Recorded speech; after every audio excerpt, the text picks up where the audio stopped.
Coming up on today's episode of the Money Pants Superpower Hour. What has undeveloped motor skills, a short memory, a limited vocabulary, poor organizational skills, is unable to understand delayed gratification, and has a short attention span, but really wants to help out at home? That's right, toddlers. Today, we're going to talk about the specific and practical steps to teaching a toddler how to master a job. Now, if you're the parent of a toddler or a child with special needs, you are going to love this. But hold on, what if you're not the parent of a toddler?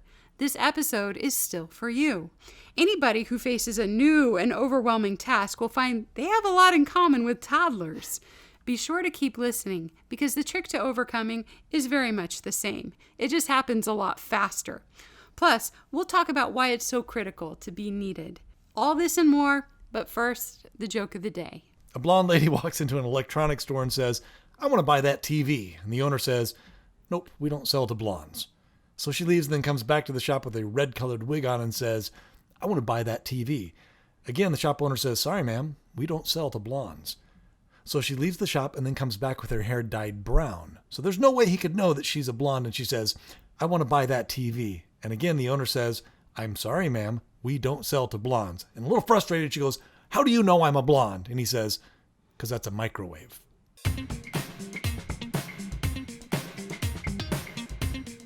Hello, everybody, and thank you for tuning in to another episode of the Money Pants Superpower Hour. We're your hosts, Hannah and Fontaine-Judd, and we're the proud parents of 7 sons and 6 daughters, ranging in age from college student to toddler. We're both BYU graduates and the creators of Money Pants. Head on over to CaptainMoneyPants.com to learn more about what we do and what we're all about. We believe every person on this planet has a unique mission in life, and every person has been given at least one superpower to help them accomplish that mission. But the only way to unlock those superpowers is through work ethic. Only then does greatness come. And that's where Money Pants comes in. Money Pants is the strategy for cultivating work ethic in all aspects of a person's life. And today's topic is about lessons we can learn from teaching our toddlers how to work. Hannah?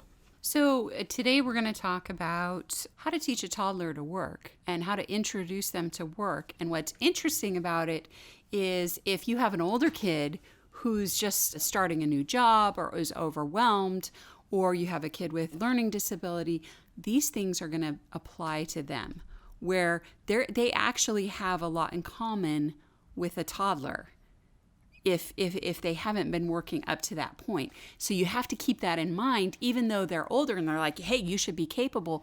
If they haven't been working up to that point, they're going to be very much like a toddler. They're going to be at the level of a toddler. Now, granted, they'll probably learn faster than a toddler. It won't take years and years. Right. But you want to kind of back it up and go, hey, they've never done this before. It's not fair of me to expect them to all of a sudden be this capable, a 12-year-old who knows all this stuff when they haven't had this opportunity before. Right. So as you listen to how to train a toddler, if you have older kids who are just learning to work, these same concepts apply. These same concepts apply. And having said that, here are the 7 tips for training toddlers. And the 7 things you have to know about toddlers when you're teaching them. And here they are. Number 1, they have undeveloped motor skills. Number 2, they have short memories.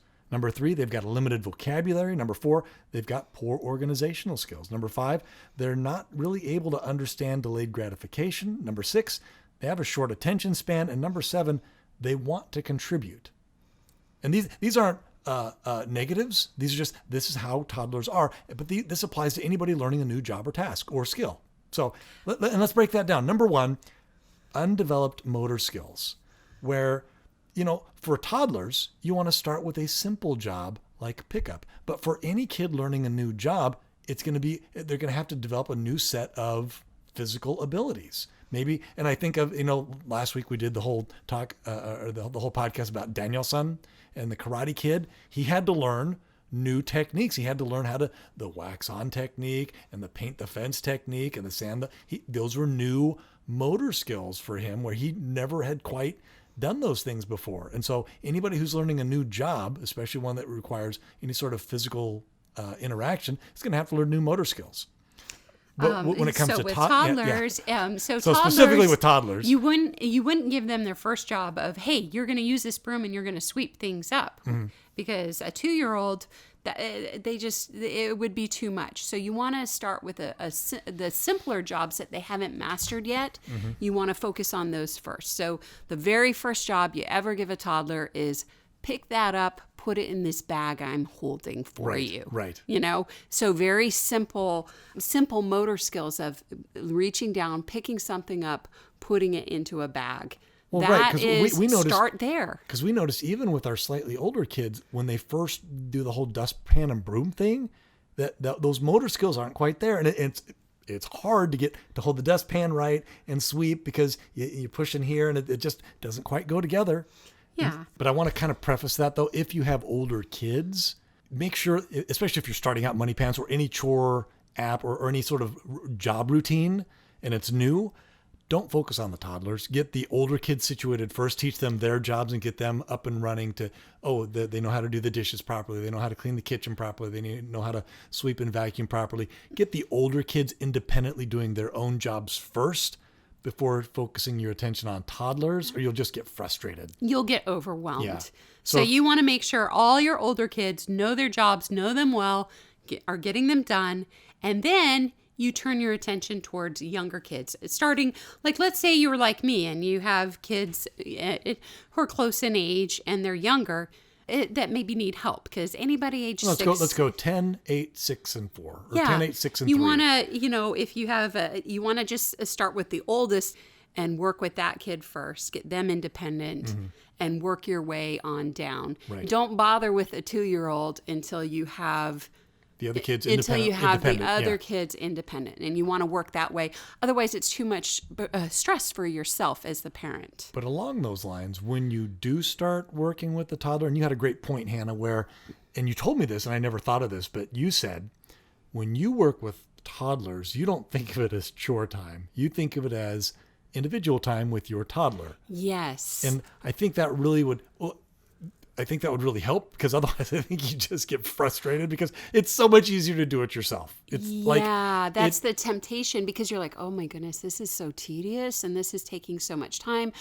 Oh my goodness, let's hurry, let's get this done. So instead you have to look at that time differently and go, because as a mom, when you have young kids, you're constantly thinking of, let's do this activity, let's do Play-Doh, let's do part of it, Hannah, is that there's this mentality that it's the parents' job to entertain their children.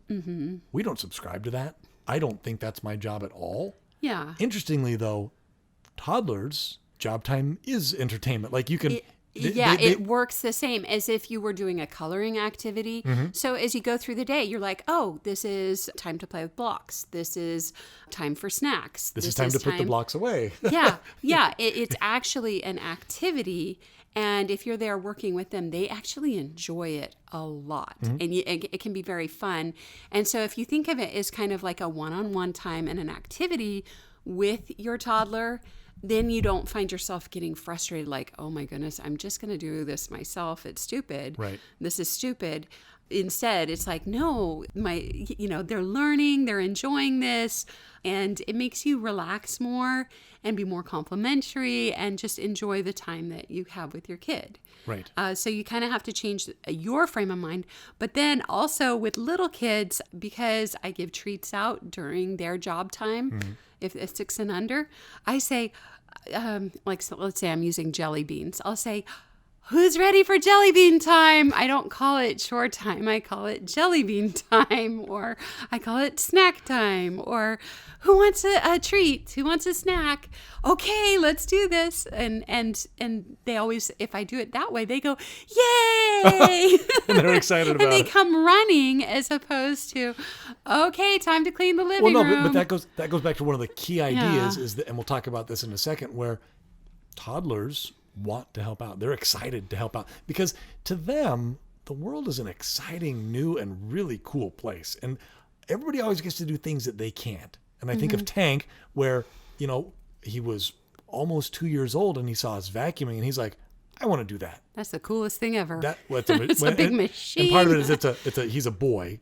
And this machine, not only does it have gears, but it makes noise. And it was like kind of like a car and you that push he it could around. push. Anyway, and so he commandeered that for himself because he wants to help out. He sees us using it and he wants to do it too. I don't think he thinks of it as chore time or job time. He's like, that looks fun. But he claimed it as his job. Yes, he like did. he wanted to be the vacuum person.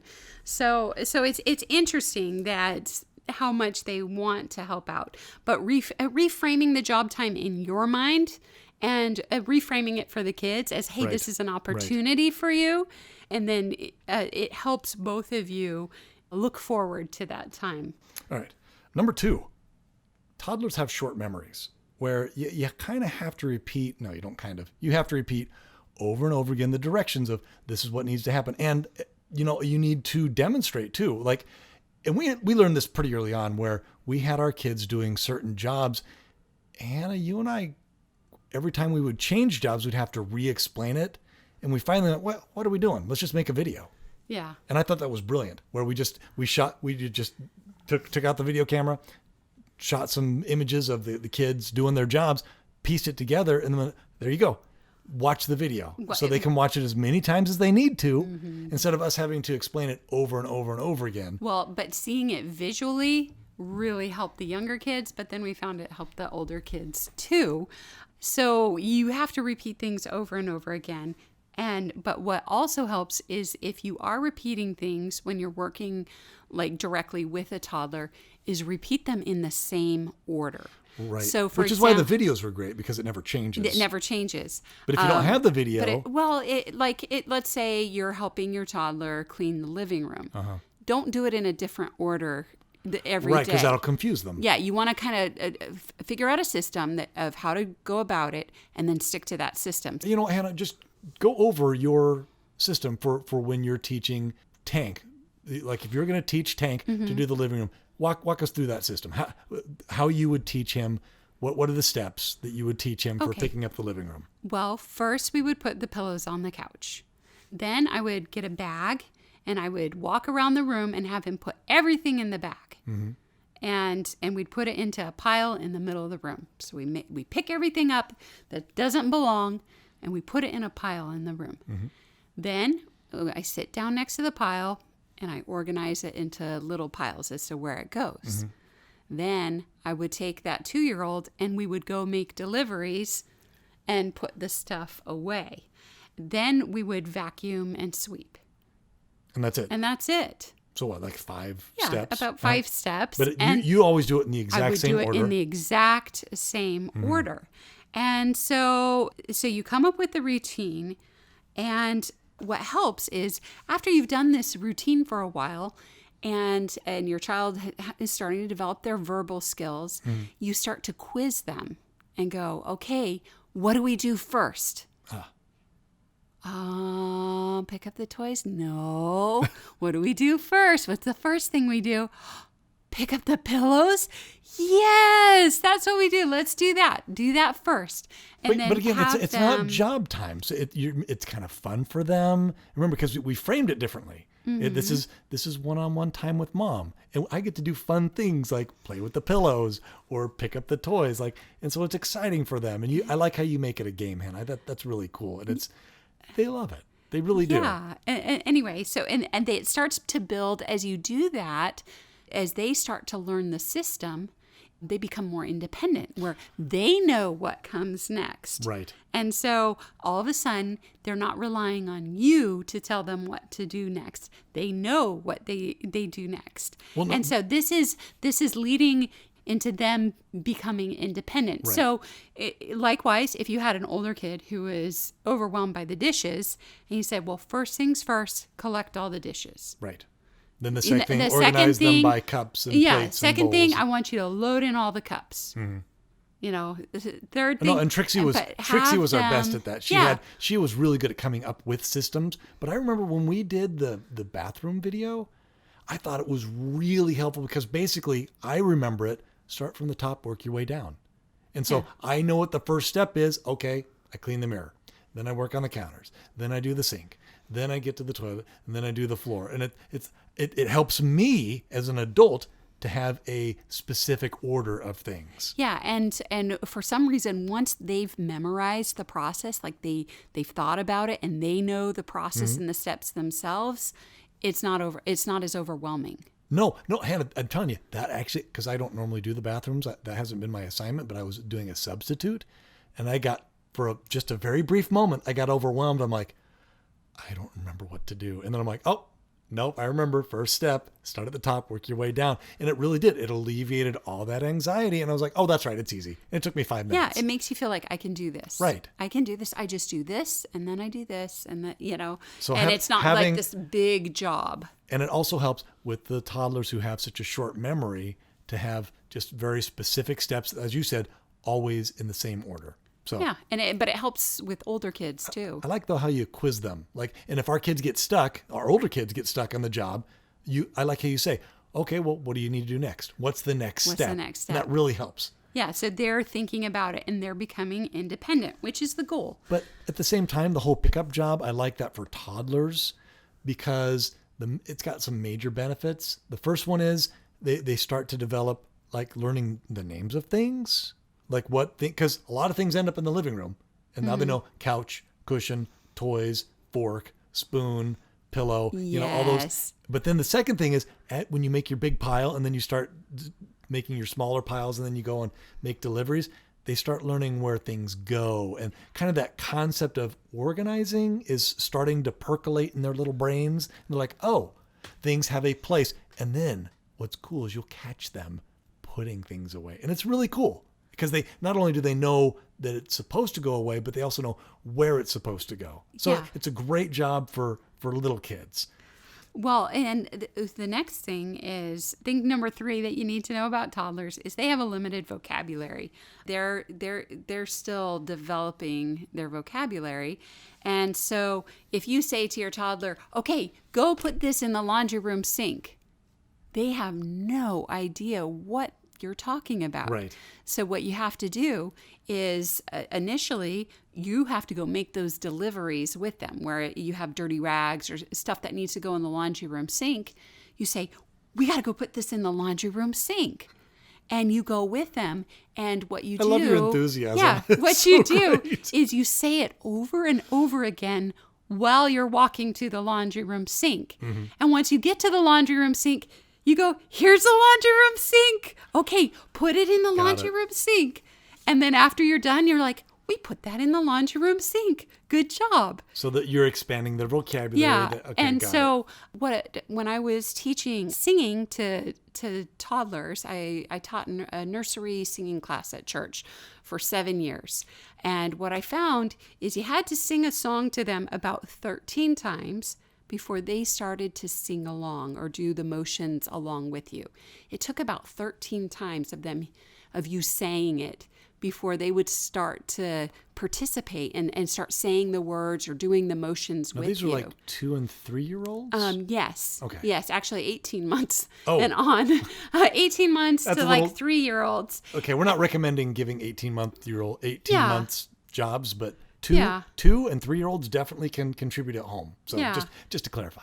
And so what I noticed when I was teaching the singing was that if I did hand motions and I repeated the words with hand motions, if I did that 13 times, I would get the kids all singing the song and learning the song. So there's some magical number right about 13. Yeah. Okay. So there had to be like some sort of visual thing. And so in this case, you're actually going and showing them the sink.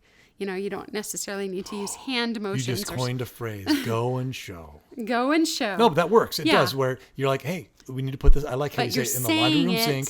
And showing them. And as you're going, we're going to put this in the laundry room sink. Here's the laundry room sink. Oh, we put it in the laundry room sink. I like that. That's good. Yeah. And then, of course, the next step would be, where does this go? The laundry room sink. Show me where the laundry room sink is. Right. Okay. So then you start turning it into a question. After you've shown them and they know the word, then you start quizzing them to gain that independence. You still go with them, but now you're asking them, where does this go? And trying to get them to say the word laundry room sink and answer the question, and then them show you where the laundry room sink is. Right. Okay, so that's the next step of progression is, okay, so now they know this word themselves. They know where it's at.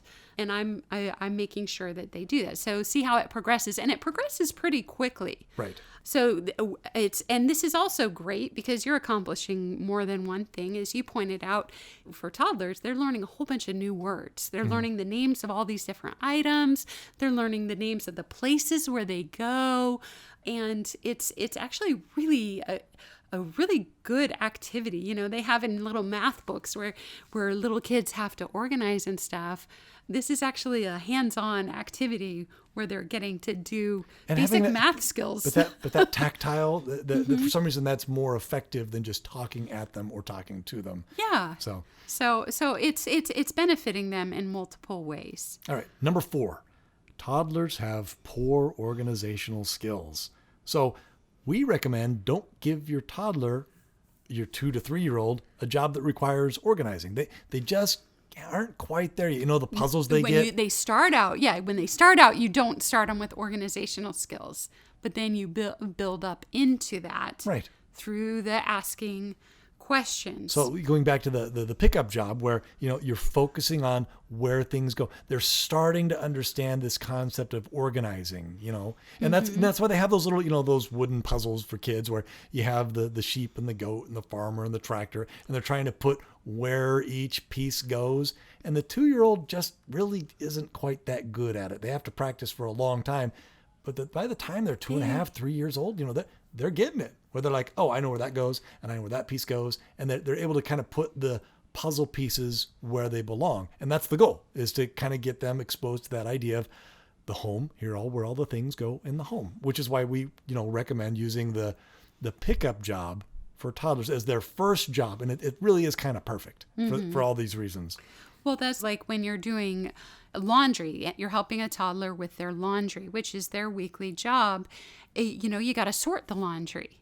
And, you know, it'd be quicker for you to just sort it yourself, but you're helping them. But it's actually developing their brain. So you sit there and you pull up one piece of laundry and you go, does this go in the dark pile or the light pile? Right. And they have to point and tell you which one. And it's a game for them, but it's actually developing these basic skills.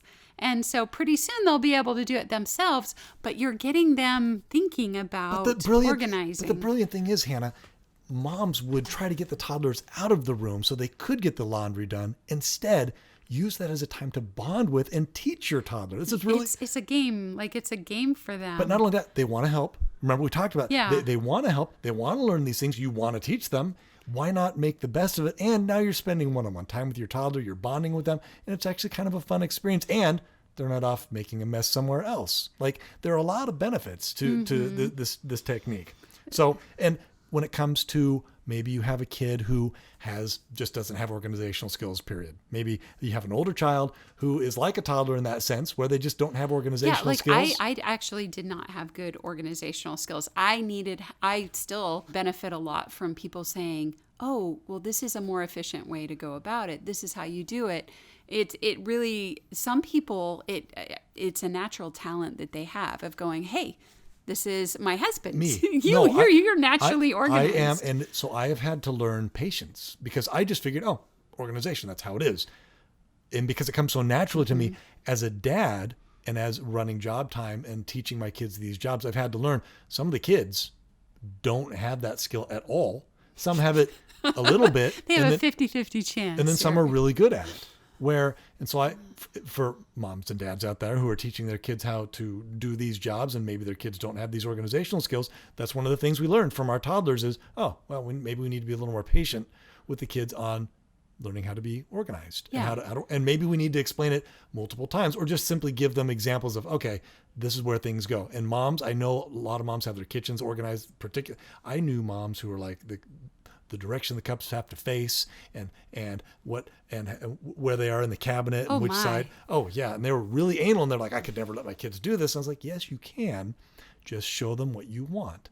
Explain to them how you expect it to be done. There's nothing wrong with that. And it'll be a huge benefit to you, mom or dad, where the kids are learning a technique that you want and your home gets organized and it's less work for you.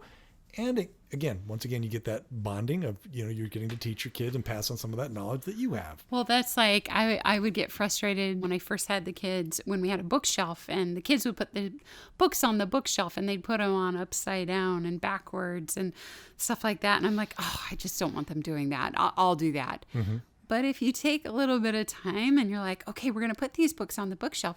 Should I do it this way or should I do it this way? And you quiz them and you ask them, and pretty soon they're able to. Well, the cool thing about that is it gets them wondering and gets them thinking, oh, wait, what? And I'll do that when it comes to like when we have treats or something and the kids will have their wrappers. I'm like, okay, what do we do with our wrappers when we're done? Do we throw them on the ground? And all of a sudden, I notice it's almost always Mahan, right? Reaches down and picks us up off the ground real quick. But no, it's the same idea where by quizzing the kids, it's not like, oh, I don't know. No, it's to help them think through the process. Yeah. Okay, so we're all having ice cream. Okay, when you're done, what do you do with the wrappers? And it just helps develop those organizational skills and to think through the process. Yeah, it's the same concept. And I'm pretty sure a lot of parents like do that. Yeah. What do you do with your wrappers? What do you do with this? Exactly. Before you do that, you got to wash your hands, They go through the steps and quiz them on it. Number 5, delayed gratification. Toddlers, they don't get it. And they shouldn't. This is a developmental thing. Their brains actually can't process delayed gratification. And so what do? You got to give them immediate rewards. You can't, unlike older kids where payday maybe is a good enough, or movie night, or for even like teenagers, a big trip coming up in a couple of months, they can delay even gratification. Something at the end of the day. Hey, you get to go to soccer practice. Right. Or toddlers, they can't. They can't even make it. They can't even make it to the end of job time. Yeah. Like if that's 20 minutes from now is too far away. You need to have immediate rewards. And going back to, the pickup job, Hannah, you figured this out. Yeah. So when you're starting out with a 2-year-old toddler and they can barely talk or maybe they're not talking and you want to teach them the job, what you do is you start out giving very frequent rewards, like ridiculously frequent. So you're trying to get them to pick one thing up and put it in the bag. And so let's say I have some peanut butter M&Ms and I say, hey, look, put this in the bag. And I point to it and I pick up a couple things. Oh, no. What actually helps, and I will do this, is I will actually take their hand in my hand and we will reach down and grab it together and we will both put it into the bag. And then as soon as they do that, you'd pop and then put it in their mouth and go, yay! And like, then wait, pop what? it in their mouth. And all of a sudden, these job. fireworks go off in their head. They're like, wait, putting that in there and then results in and then candy? they start like jumping up and down. Oh, I want more. and you're like, okay, you want more? Okay, pick that up. And then they're like, they're not sure, and you can help them again, like move their hands and put it in. And once it's in, you go, yay! And then you pop it in their mouth right away. And then pretty soon they're like, wait a minute, there's other stuff on the ground. I wonder if I could get more. So they start picking the stuff up, and every time they put it in the bag, you pop a treat in their mouth. Well, guess what? You're done for the day. You Success. Do that. Yeah, you taught them how to pick it up. And so maybe you do that for a couple of days or a week. They understand the concept of, and they'll hear it and you'll keep saying, you'll iterate over again, pick that up, put it in the bag. And so they're understanding picking things up, putting things in the bag. So you got that down. So, okay, now they understand that, oh, mom wants me to do this. I got it. And there's a reward. And she's happy about that. Well, after a couple of days or a week, what you start doing is they pick something up and you put it in the bag and you go, yay, but you don't give them a treat. And then you point to the next thing and you have them pick up 2 or 3 things and then you give them the M&M. So it's a slight delayed gratification. gratification. Little. So you're stretching it out just a little bit. And so you'll do that for about a month. And so where they have to pick up multiple things and put in the bag. And then by the end of the month, after you pick up the whole room, you get your treat. Then you get your treat. Okay.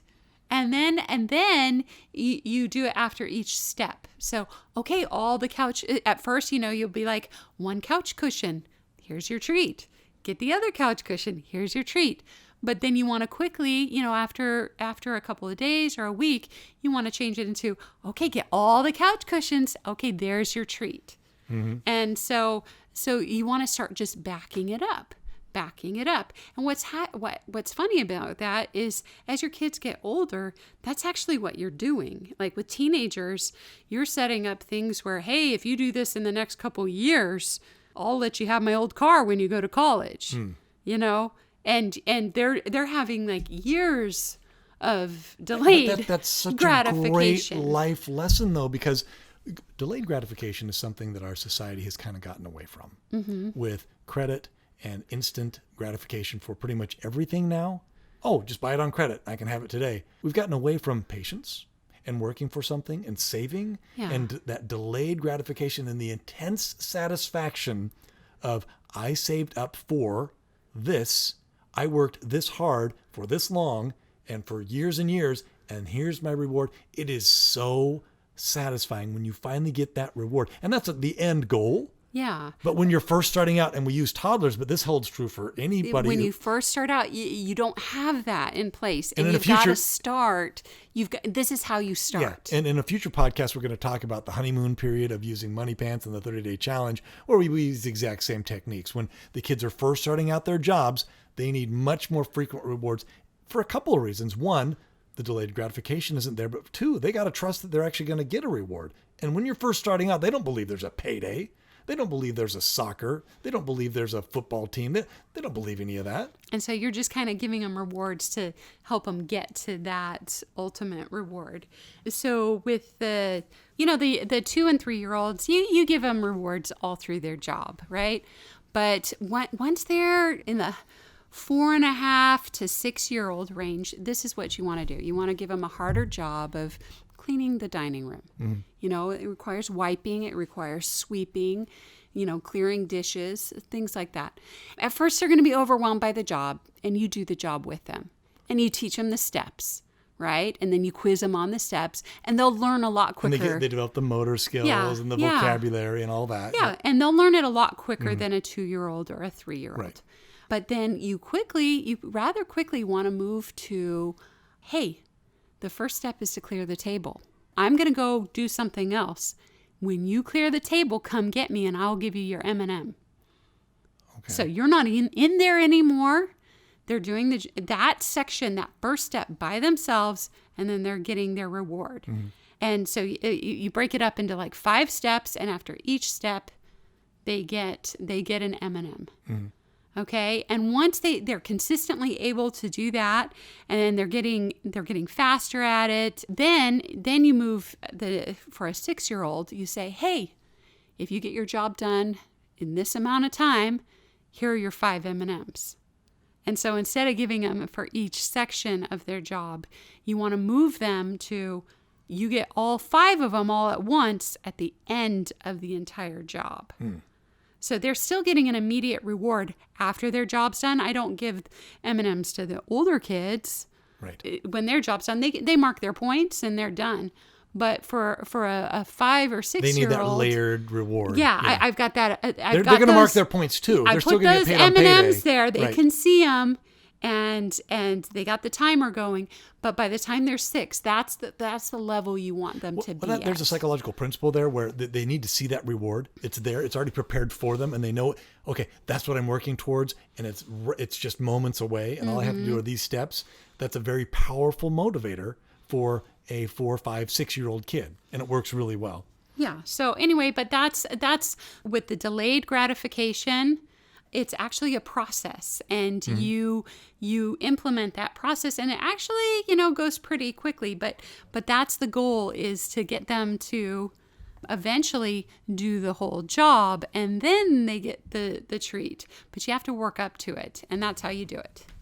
Number 6, toddlers have a short attention span, where this is actually what we've noticed this a lot, where toddlers don't want to work if the TV's on. Well, of course they don't, because there's something much more interesting going on. So our first tip would be turn off the TV. But that holds true. We've noticed that holds true for pretty much, well, no, that holds true for adults. That holds true for if you talk to any CEO or any one of these successful people, they all have the same mantra, more or less, to some degree. They're like, when I am working, I turn off the internet, or I turn off the TV, or I avoid distractions, or I don't get on Facebook, whatever it is, because they know it's a distraction. Toddlers are no different than adults. They get distracted just as they get distracted more easily, but there are so many time wasters and distractions. Get rid of them. Well, it's like Dan Brown in his lecture. He's the guy who wrote the Da Vinci Code, and he was explaining about where he sets up a place to work. He's like, it doesn't need to be a fancy place. There just need to be no distractions. And he goes, I don't have internet where I'm working, because if I have to if I'm writing a story and I'm like, oh, I need to look that up or I need to research that, I just have to highlight it, because what would happen if I had my phone there or a computer there and I get on the internet during my writing time and I go to look it up, a couple hours later, I'll have looked at a lot of things and I won't have gotten my work done. The black hole that is the internet. This is a very successful adult saying, hey, I can't handle having the internet there. It distracts me. And it ends up wasting my time and makes me less productive. And then my daughter, who works at McDonald's, she's like, yeah, my boss gets so frustrated because so many of the teenagers and people. Let me guess. They're on their phones on shocking. Social media. Yes, because it's just a distraction. It's a distraction. Anyway, toddlers, they get distracted. We have learned much from them. They have taught us many things. There's a toddler in all of us. No, so turn off the TV. If there are toys, especially ones that make noise, and they're cleaning them up and the toys are actually distracting them, put those away first. Yeah, and put the toys away first. That's one thing, like with little toddlers, if there's a bunch of cars out and you're supposed to be picking them up. They want to play with them. All of a sudden, that's when you're handing out the M&Ms the quickest, is get the toys up. Increase the reward to increase the behavior. Get the toys up and get them up quickly and out of there. Sometimes you may even need to get rid of siblings. Yeah. Oh, yeah. No, seriously. You'll have to say, hey, they're doing their job right now. You've got to wait in another room. Ideally, they would be doing their jobs. Job time is kind of like a team thing anyway. But if not, then get the sibling to wait in another room. Interestingly, one thing that would seem like it's a distraction, is usually not a distraction, is playing music. For some reason, music tends to help people work faster. And in our family, I don't know if it happens in other families, but for our family, energizes it helps everybody. Where it's job time, we turn on some fun music. I let the person in the kitchen be the DJ. You mean Falcon? Falcon. I let Falcon, Superstar and Falcon fight over it. So I let her do it at lunchtime, him do it at dinner time.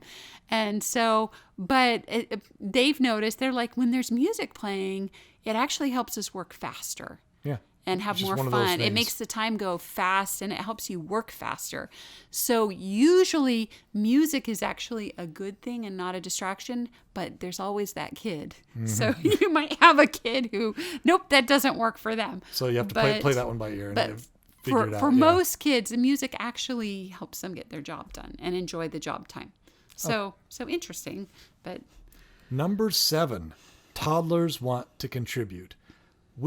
I think this applies though to everybody, where at some level, I think everyone wants to contribute. Everybody wants to help. Everyone wants to learn new things. Everyone wants to be needed. Everybody wants to be needed. And toddlers feel left out when they're not allowed to participate during family job time. Like we said, with Tank, with the vacuum. But I've noticed with anytime I do any project around the house, I always have an entourage. Where I remember a few months ago, I was fixing the lawnmower. I had the lower deck off. And who was there by my side but my 7-year-old daughter? She was really interested, and she stuck with me the entire time. She was helping me pull the wires out and undo the cotter pins. And she's like, oh, what are we going to do next, Dad? And she was helping me lift it up and move it around because she wanted to help. That's human nature. We want to be needed. And I did need her. I needed her to turn on the hose because I couldn't, because I was holding it at a certain point and I couldn't let go. Or I needed her to grab something because it had slipped out of my hands, and it was actually very helpful. But I find that interesting because any project I do, because I have a lot of kids, I always have an entourage. Always. I remember Caleb, he loved it when I was doing construction on the house. He's like, Dad, can I use the cutoff tool? Can I? And I'm like, oh yeah, here are your goggles. Here are your gloves. And I would let him use the cutoff tool, and he'd be cutting the rebar, and he thought that was just the coolest thing in the world because he's making sparks. He felt so grown up. But also, it wasn't something I wanted to do. I had other things. I had a huge project we were doing.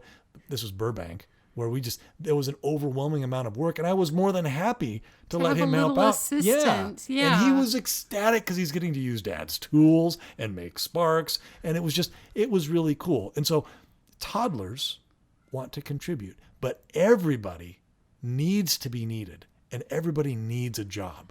Well, it reminds me of a story. One time, Ruby had two friends over that were her age, and I was hanging out with their mom, and Ruby came in and goes, Mom, can I make my friends some popcorn? And I said, sure. And so she went in the kitchen, turned on the popcorn, put some popcorn in the popcorn maker, popped the popcorn, and melted some butter, put it over, right, and it made some popcorn for her friends. And a couple minutes later, a little boy comes in and he says to his mom, Ruby, she made the popcorn all by herself. We need to make popcorn by ourselves. We need to know how to do that. And he was kind of upset about it, but he was excited about it, but upset about it at the same time. He was upset that he didn't know how to do that. How old was this kid? I don't remember. He couldn't have been 8. He had to be like 5 or 6. Oh, wow. Well, how old was Ruby? Yeah, she was like 5 or 6. Oh, wow. Okay. So she was really young. But she knew how to do it, and it impressed this friend of hers so much. But he wanted to be independent. He wanted to be capable. Well, but there's that mentality, Hannah, though, that which is kind of the opposite of that. Of parents are imposing this.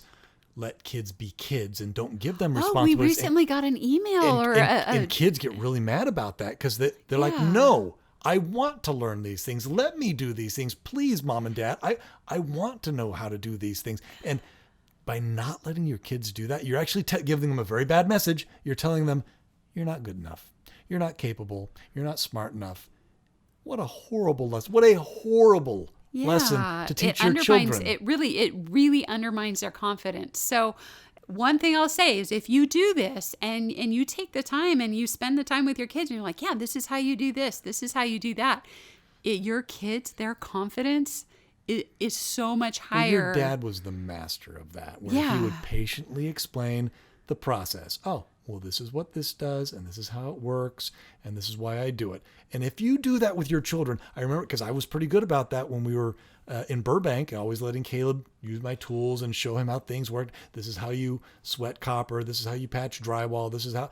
And I remember when your blender broke, and he was so confident in his abilities, he's like, oh, well, he carefully took it apart, figured out what was wrong, fixed it, and then put it all back together. He's like, Mom, I fixed your blender. And I was amazed, but he did that all the time when he was a little kid. He would, if appliances broke, he would look at it, take it apart, figure out what broke, put it back together, and have it fixed for me. And it was, I know he felt good about that. I was like really appreciative and really impressed. But his confidence was just through the roof. But that carries throughout his life, where he is incredibly competent. There's nothing he can't do. When he got his car, he took the whole thing apart and he changed the timing belt and he fixed this and he fixed that. And it's like, I don't know how to do any of those things, but he had no problem. He's like, oh, well, okay. Yeah. So that confidence carried over as he got older, where like you're saying, you and me as adults were like, I don't know how to fix a car. I don't know the first thing about that. But he's like, oh, I can figure this out. I can do this. I can learn that. And so because he had learned that from the time he was a little kid, that he could. Right.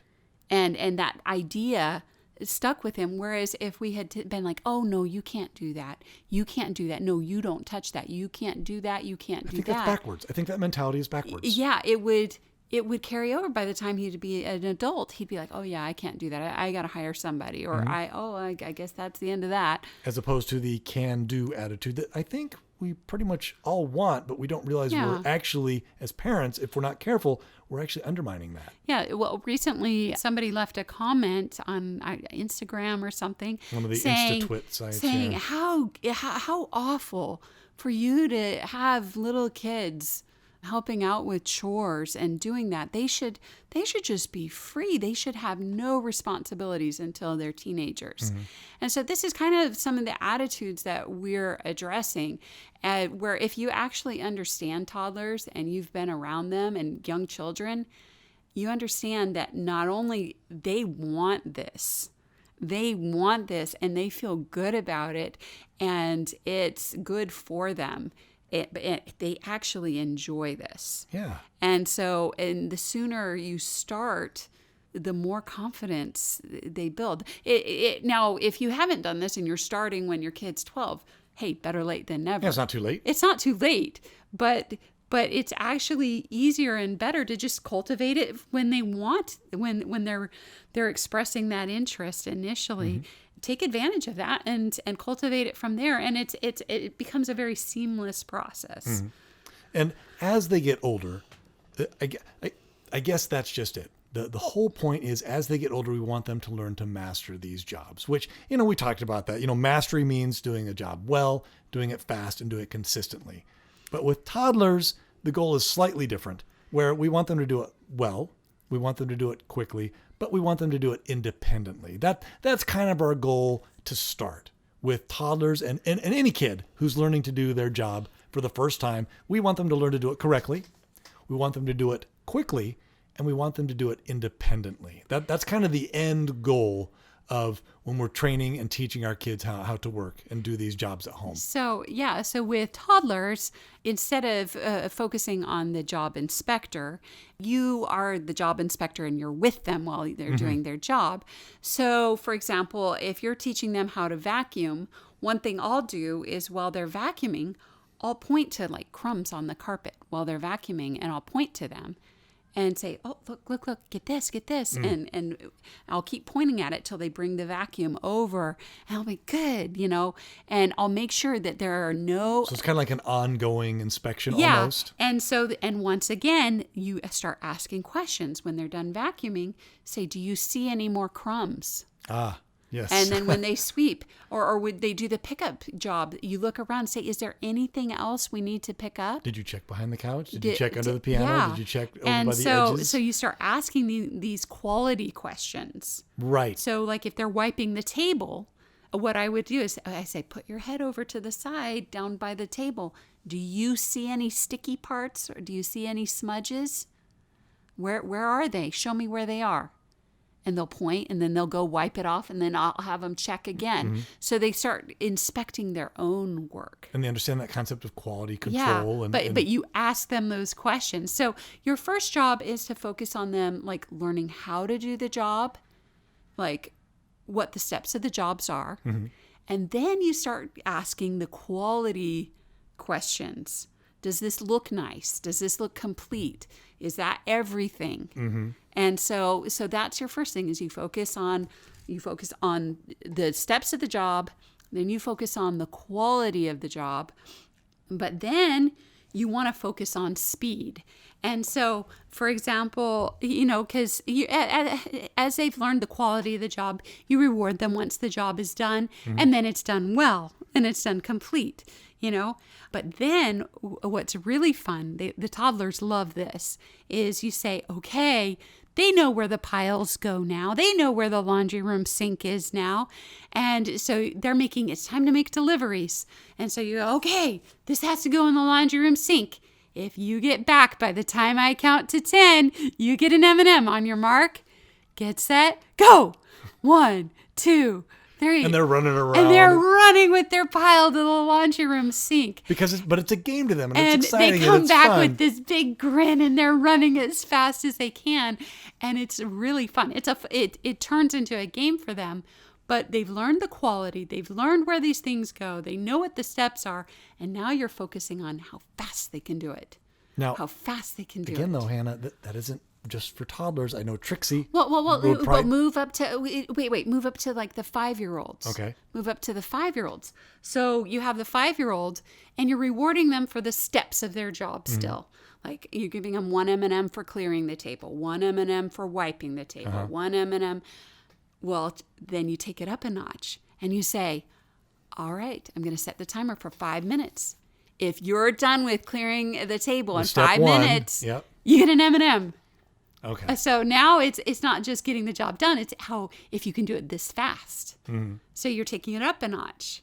So after they know the job and they know the quality of the job, the next is rewarding them for the speed of getting it done.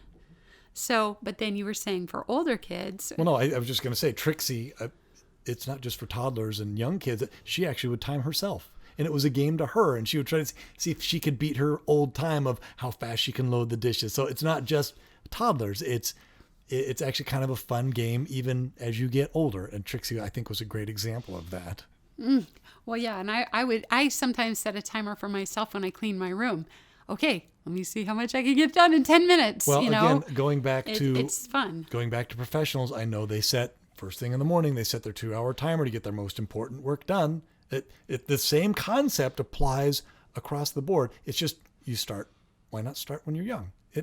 But for some reason, it's fun. I don't know why the timer is fun, but it's fun. But it helps me personally. I do my best work when I know there's a time limit. And I'm able to focus better. And so the same idea where you're trying to get going. And it's especially fun if you're getting rewarded for your speed, right, so exactly. so it's a game. So I did want to add in one more thing that we forgot to mention when it comes to distractions, and that is if the TV is a distraction, or if the sibling is a distraction, or if the cars are a distraction, or toys. or the swing set, or whatever that distraction is, use it as the reward for when the job is done. Say, okay, grandma's rule, as soon as we do this, then we can do that. Where use the if-then principle where, the TV, we're going to turn it off right now because we're going to clean up, or what'd you call it, treat time. And as soon as treat time is over, then we're going to watch TV. Mm-hmm. So turn the distraction into the reward, what they're working for. Well, during the school year, I teach a lot of the kids at home through charter school.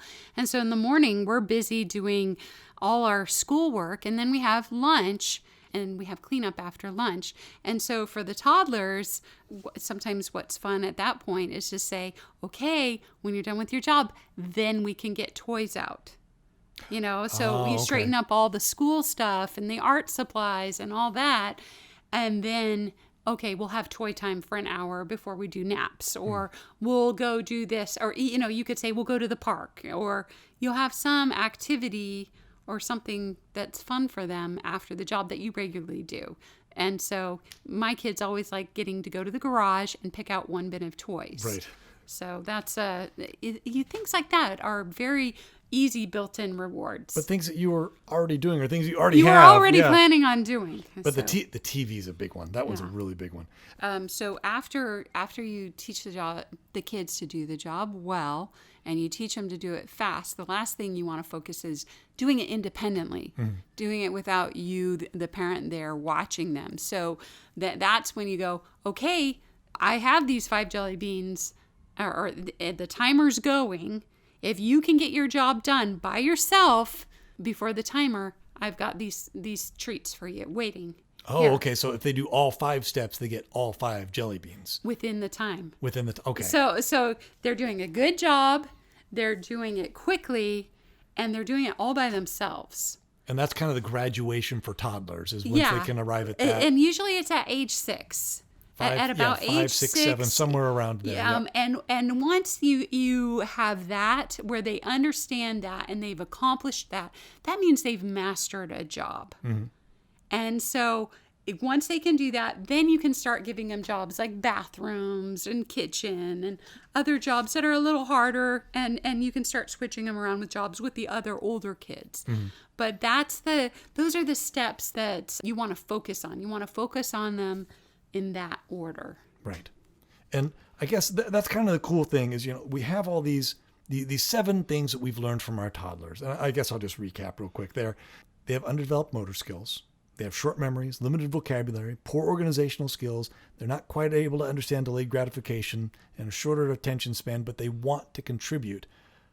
Those same kind of ideas apply to everybody, especially when you're starting a new job. And so understanding that when you're working with your kid, whether it's toddlers or your kids or your preteens or even your teens, or even if you yourself are starting a new job, understand those things and go, okay, I now have ways to deal with those. And it's actually really cool. And we learned all that from our myriad of toddlers that we've taught over the years. Yeah, well, that's like Trixie when she started working at McDonald's. She's a hard worker and she wanted to do a good job and she wanted to work, but she had to learn, okay, when they said this, what were they talking about? Like she had to learn how to work the computers there. She had to learn how to, make the milkshakes and know what the terms were and all that. And so she noticed soon when other new people came in, they were in that same position. And sometimes the other employees are kind of mean to them, like, oh, what a pain in the neck. You don't know anything. And so Trixie was able to make friends because she saw that anxiety of, I want to help out, I want to work, but I don't know what I'm supposed to be doing. And I feel bad about myself. I feel out of place. You want to be needed and you want to be competent. Yeah. And so it's the same sort of situation. And being aware that that's what that person's going through is very similar to what toddlers go through when they're first learning to work. But they're able to learn a lot quicker. Right. But on the flip side, as the parents, also, if you have, yes, it's toddlers, but the same concepts apply for kids who have special needs, or maybe ADHD, or some sort of mental retardation, or physical handicaps. Exact same principles apply, where you're going to have to be more patient. You're going to have to explain things over and over again. Maybe they don't understand the terminology. Maybe they have attention span issues. All these, the same concepts. Maybe they're just really bad at organizing, like we said earlier. So just go through the checklist, the 7 steps, see which ones apply, and kind of apply some of these tips and tricks that we've shared today where, oh yeah, you know what? Maybe make a video or make sure they understand the concepts or go over it with them. All the exact same principles. Yeah, or take them through the reward steps till they accomplish this level. And then take them to the next level and the next level. Using frequent rewards. Until they become more and more independent. And so similarly with toddlers, they, instead of having a job for just a year, the 2 and 3-year-olds, they keep the same job for 2 or 3 years. Yeah. And so if you have a kid because they're learning to work. Yeah, if you have a kid with autism or a kid who's struggling more in some way with a disability, give them the time they need to master the job, but just take it a step at a time and learn how to do the job well, then learn to do it quickly, then learn to do it independently, and reward them for that and reward them immediately for that, but it helps them through that process. Right. And I think that's huge because when you do that, first of all, you're able to communicate how much you care about your kids. When you give them that patience and that, but also that freedom that comes from them being able to develop that talent or that ability, that work ethic, but knowing I can do this. And you talked about that earlier, Hannah, where we're really trying to avoid the I can't do it mentality, which it's, to paraphrase Henry Ford, whether you believe you can or you can't, you're right. Where do kids learn that? They learn that at home. They learn that when they're young. They learn that at school. Whoever it is, their teachers, their mentors, their parents, that's where they learn it. They don't learn it from themselves. It's because other people have imposed those beliefs on them that I'm not going to give you that opportunity because you can't do it. And the kids pick up on that. And so what we're trying to do is we're trying to avoid that. And we want to cultivate that love of work and contributing in the home early. And why not? Because they want to. Plus, it's a lot easier to teach kids when they're young. Also, one of the other benefits is that they learn confidence and maturity. Yes, it may take more patience, but it pays major dividends in the long run. And that's it. Those are all of our thoughts on all the things that our toddlers taught us about learning to work. If you like what you hear in this podcast, please tell your friends. They may want to listen too. And if you have a suggestion for a future podcast, go to our website under support and click Contact Us. Send us an email and we'll get right on it. And that's it for today. Enjoy some of Falcon Jasper's optimal operatic orations. We'll see you next time.